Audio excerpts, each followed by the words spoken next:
Welcome to Basar B'Chalav class number 11. We are in Yoreh Deah Siman Pei Zion, chapter 87, and we are in Halacha Vav. We are in the sixth halacha as we are chugging along through Hilchos Basar B'Chalav. And this time we're going to talk about other ways in which Basar B'Chalav could be mixed and cooked together.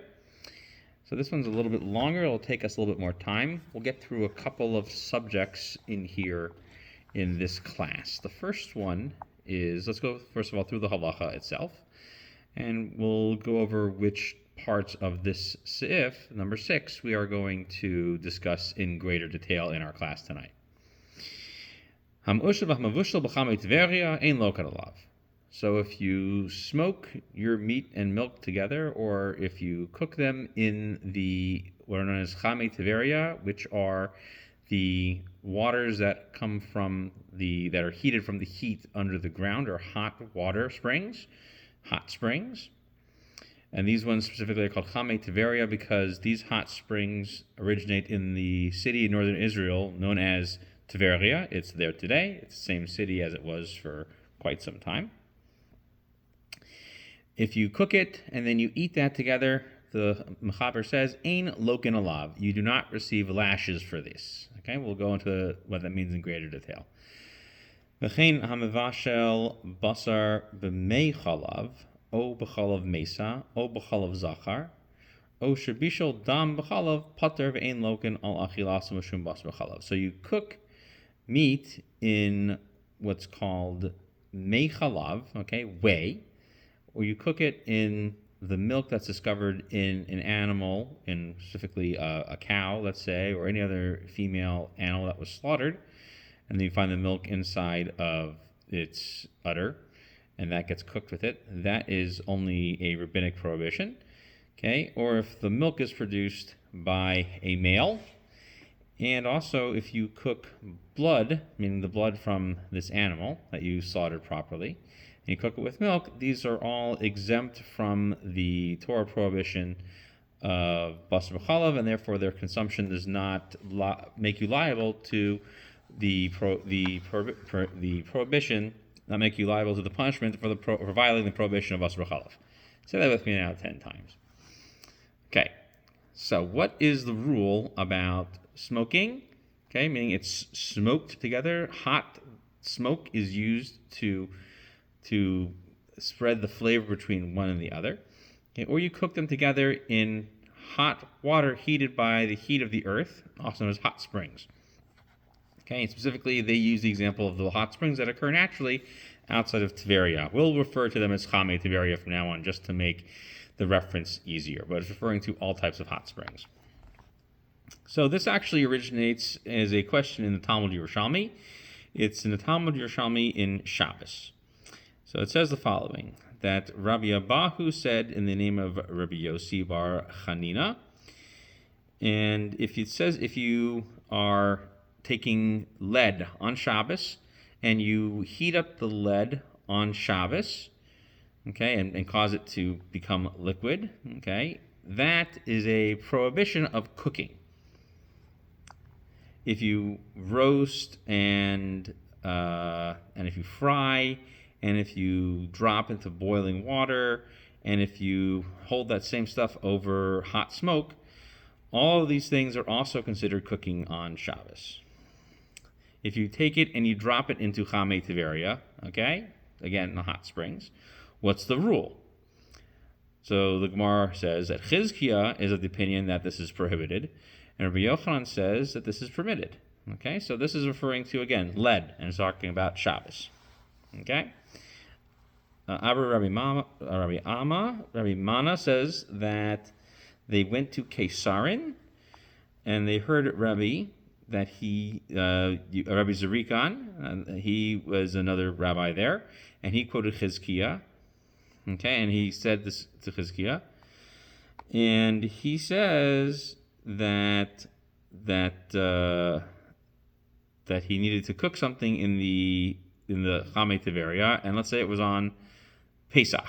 Okay, so he says, so what about that? So usually on Pesach, the problem is that you're not allowed to cook it in water. the food in water. So what's the deal with using these hot springs? And he says, about this we say, so either it's prohibited, and the other one says that it's permitted.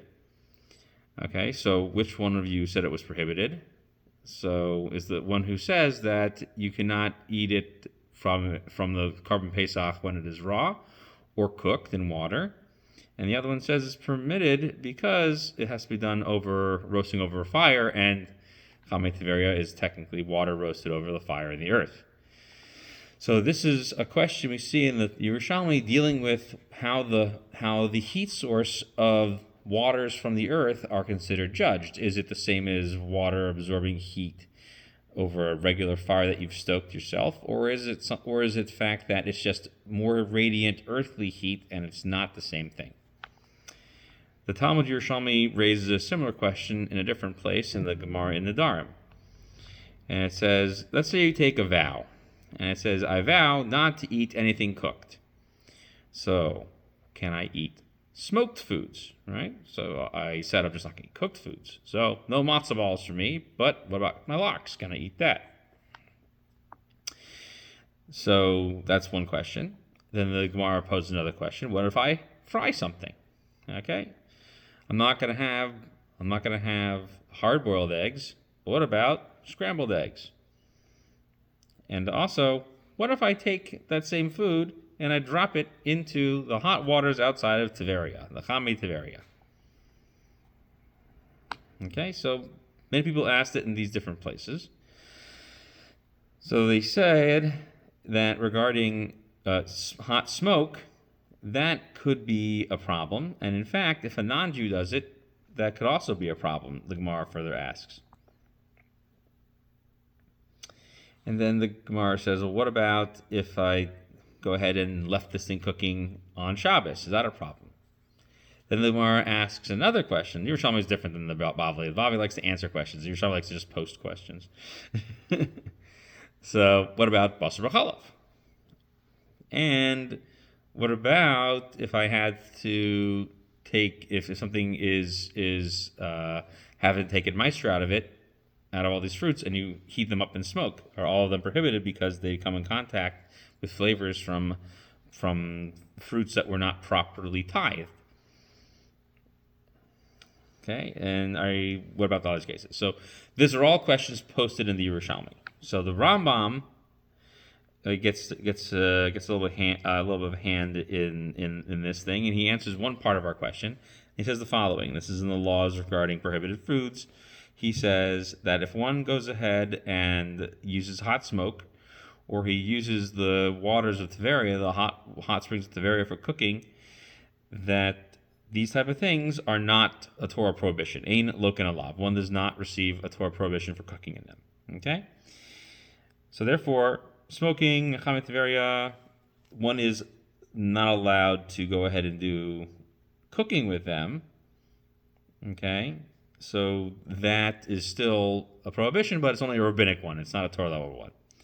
The Torah brings this and says the following. The Rambam says that someone who cooks in Chamei Tiveria, or if you use hot smoke, and also if you cook milk with blood together, you are exempt, and there's no prohibition of cooking for these things. So are these type of things a rabbinic or a Torah prohibition? So what's going on over here? What are we saying in this case? So most people will argue that these things are actually prohibited. Some people write that these are prohibited by the Torah, and the question was only whether or not it was cooked or not, and so therefore, because we're not sure, therefore it has to be prohibited. The Maggid Mishnah on the Rambam takes the following approach. This is how he explains the Rambam. He says that the case of one who cooks food in the hot waters from Tiveria is a question with no answer. Okay? And so the reason why it was posited was simply to explain that it is a doubtful law of Torah origin, a suffix Isur Deraisa. And so therefore one should treat it as such, that if you went ahead and cooked it, it should be considered a prohibition from the Torah, just that we're not sure about. Okay, and a lot of other people echo this opinion of the Maggid Mishnah. However, some people disagree that so that they say that the prohibition is only rabbinic, and therefore, when we say that there is no prohibition, it means that it is a rabbinic prohibition only. So therefore, the act of cooking in these situations is not prohibited. So this is echoed by a few people. Okay, and some of the later poskim argue, especially the Chachos Adam and the Shach, they all say that it's only a rabbinic prohibition. So some other cool things that come out of this. So the Minchas Chinuch, okay, in talking about the mitzvah of the Korban Pesach, he points out that since you're not allowed to cook it in water, he points out that this question in the Yerushalmi means that the Chamei Tiveria themselves are not actually considered cooking on Shabbos. It's also so therefore it's for the Korban Pesach, it's not a violation to cook the Korban Pesach and Chamei Tiveria. You also aren't going to have a problem with Basar B'chalav. Okay. However, he says that using hot smoke for smoking the foods is actually a Torah prohibition, and to be strict about it. He does point out that the Maggid Mishnah is the one who makes the statement that it is a question that's unanswered and therefore should be strict, but he's not sure if Chamei Tiveria is in the same category as that. Okay? So that's why he makes that distinction. One other interesting thing is that the Chassam Sofer says that why are we exempt by Chamei Tiveria? Okay, so by Shabbos, okay, it's an abnormal form of cooking, but for Basar B'chalav, I'm still cooking it. So for him, it's a question that's sort of left unanswered. He doesn't take a position. He just leaves that as a note. Okay, so that's his little statement on it. Okay, now how would you get a prohibition of smoking? So we mentioned about people are arguing about if smoking is d'oraisa. How would you cook Basar B'chalav, meat and milk together, when it's that? Okay, so the Prisha says that it means that you take the milk and heat it with the smoke, just like Chamei Tiveria. You don't actually put it into it together. It's that you either leave the milk warming over it, or you dip it in milk and then hang it over the smoke. Okay.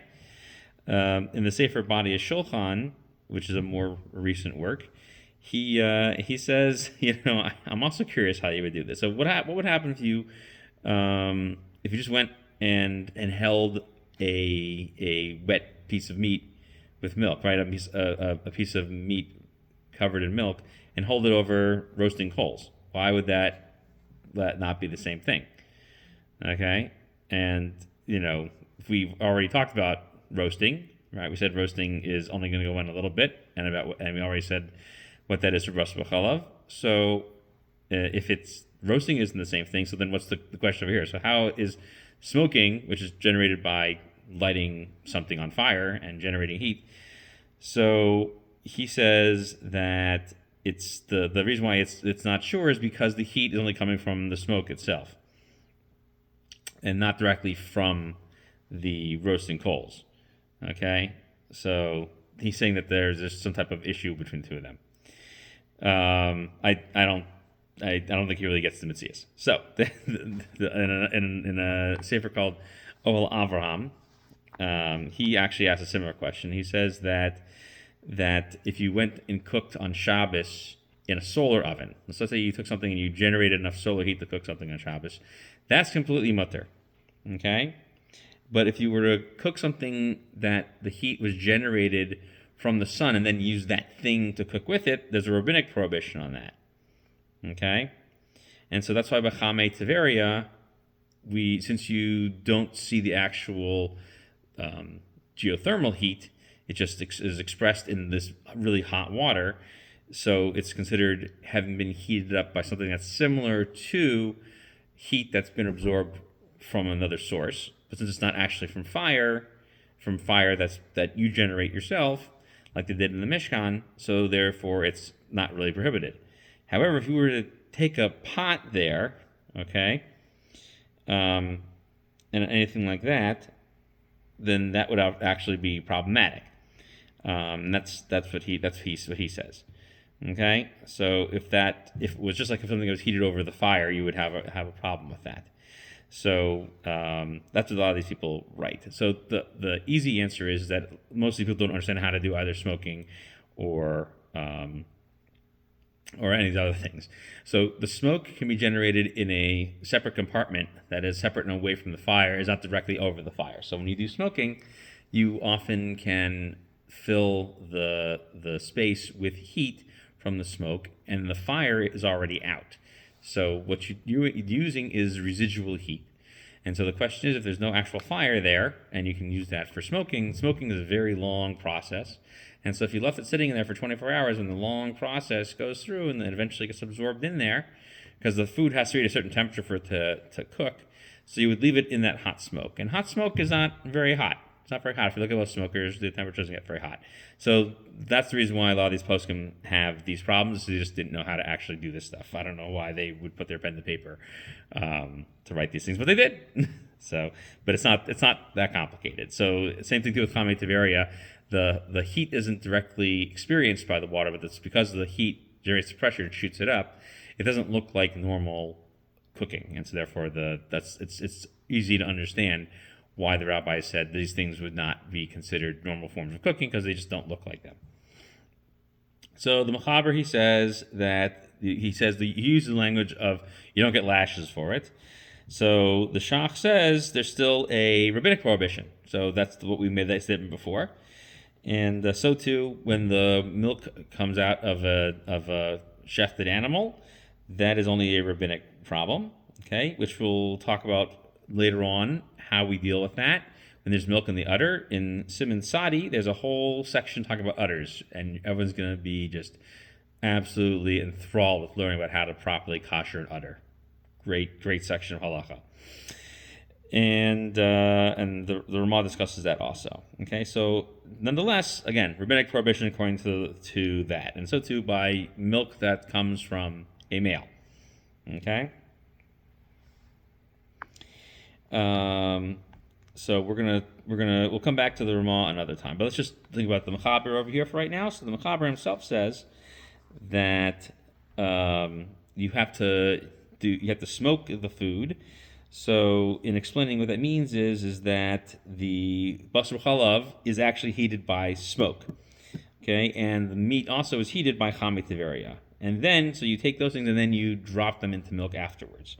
So the problem that was introduced by some Achronim is not necessarily a problem. So the meat was itself cooked in that and then dipped into milk afterwards. Okay, and so therefore these things are an Isser D'Rabbanan.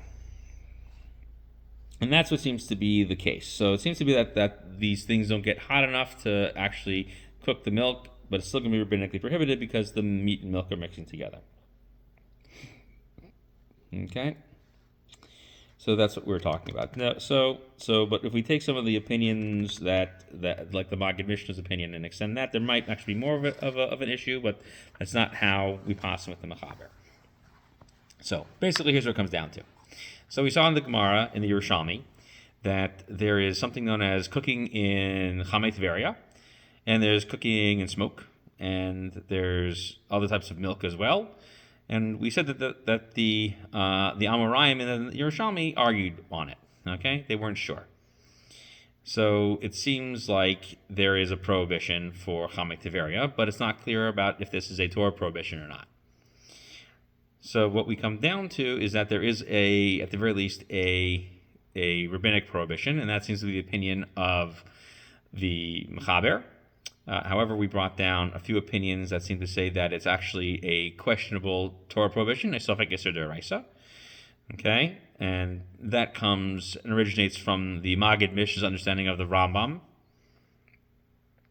And the reason why is because these are questions that are left unanswered about cooking, and the cooking should be a Sofek D'Oraisa. Okay, So, and there was one opinion who said that, well, maybe the smoking is the problem and the Chametz Tiberia is not the same problem. Okay? However, we see from later Achronim, like the Levush and especially the Shach that we just talked about, that they explain that it's only rabbinic, and that seems to be the statement of the Mechaber when he brings these things down. Without this, there's not really a whole lot of argument from the Ramah in this as well. Okay? And so, therefore, the proper approach is to treat them like an Issur Rabbanan. And we will get back to a lot more of these things later on. When it comes to things like Chol of Mesa and so on, we'll talk about those things in other places. In our next class, next time, we will delve into the second half of Seif Vav. We will talk about the Ramah in this case. The Ramah is going to discuss other types of things that are prohibited to cook together. Okay, so and he's going to disagree with a couple of things in the Mechaber.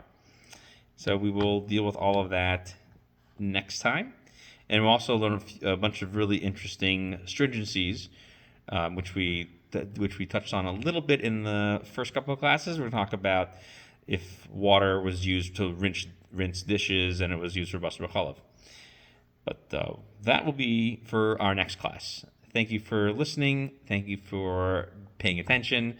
Please like, subscribe, and share if you haven't done those things already. And especially if you haven't shared, share it again. Find another friend. Always appreciated.